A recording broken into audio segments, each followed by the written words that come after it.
Assalamualaikum warahmatullahi wabarakatuh. Saya Dara Puspa Indah, NPM 19012800029 dari MBS A1 Pagi semester 6. Mata kuliah Etika Bisnis Syariah. Di sini saya akan menjelaskan tentang etika bisnis syariah. Yang pertama, etika, yaitu pedoman, aturan, norma, kaidah.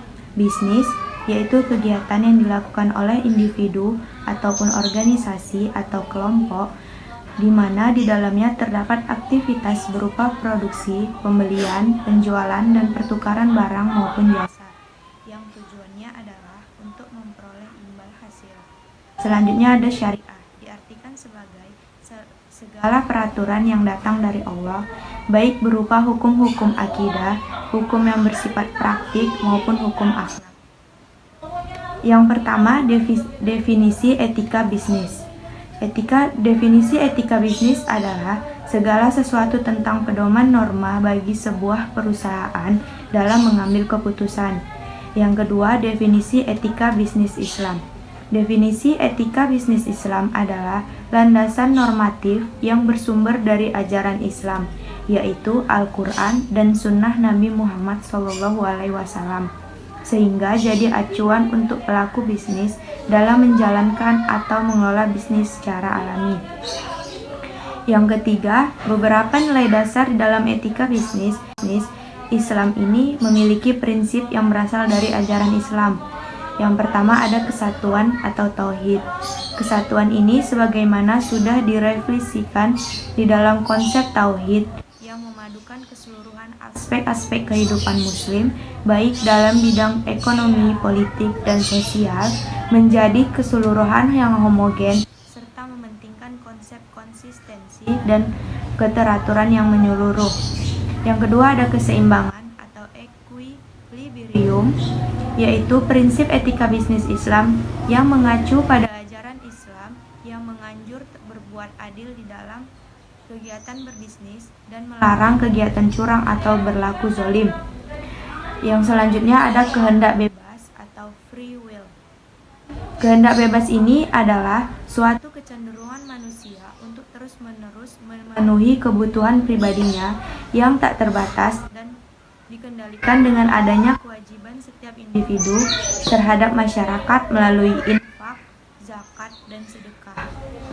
Selanjutnya ada tanggung jawab atau responsibility.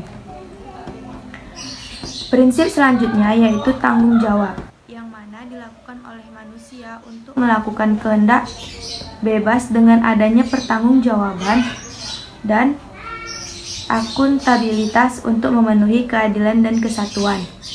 Selanjutnya ada kebenaran atau truth. Kebenaran di dalam konteks ini selain mengandung makna kebenaran tetapi juga mengandung unsur kebajikan dan kejujuran. Dalam hal ini, kebenaran dimaksud sebagai niat, sikap, dan perilaku benar yang meliputi proses mencari atau memperoleh komoditas dan upaya untuk menetapkan keuntungan.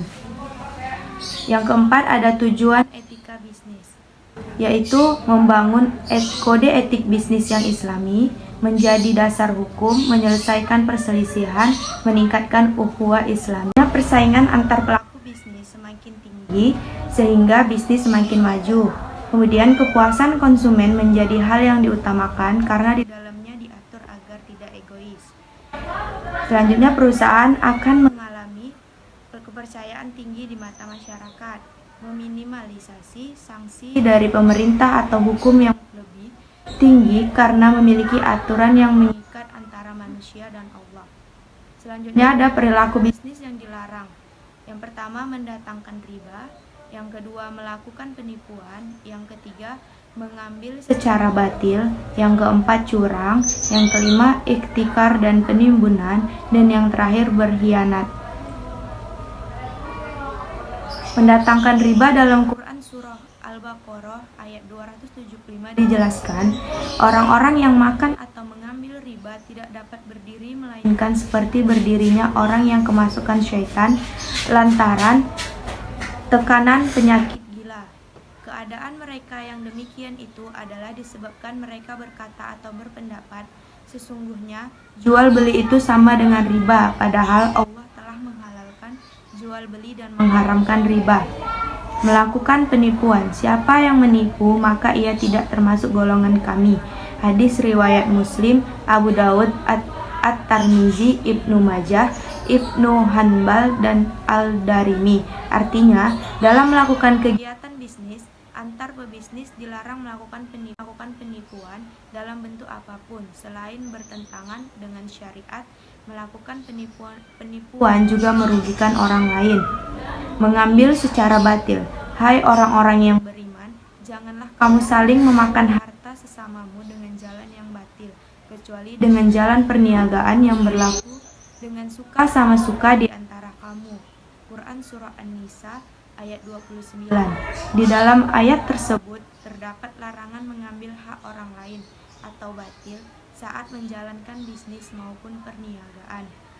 Bersikap curang. Kecurangan atau al-gharar adalah sesuatu yang tidak jelas hasilnya. Artinya, semua praktik jual beli seperti menjual burung di udara, menjual unta yang kabur, menjual buah yang belum tampak buahnya, adalah jual beli yang diharamkan oleh Allah Subhanahu wa taala. Kesimpulannya, jual beli yang curang adalah jual beli yang tidak ada kejelasan atau sama dengan judi. Kemudian ada ikhtikar atau penimbunan. Penimbunan atau ikhtikar merupakan perbuatan zolim.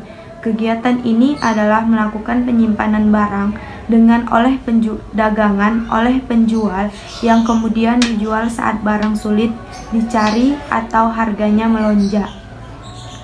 Penimbunan itu juga biasanya menyebabkan kelangkaan dan harganya melonjak drastis sehingga harga pasar menjadi rusak. Yang terakhir ada berkhianat. Dalam melakukan bisnis, antar pelaku bisnis tidak boleh berkhianat. Mengkhianati amanah yang dipercayakan antar pelaku bisnis akan merusak seluruh urusan, termasuk keterbatinan umat, kehidupan masyarakat, dan sebagainya.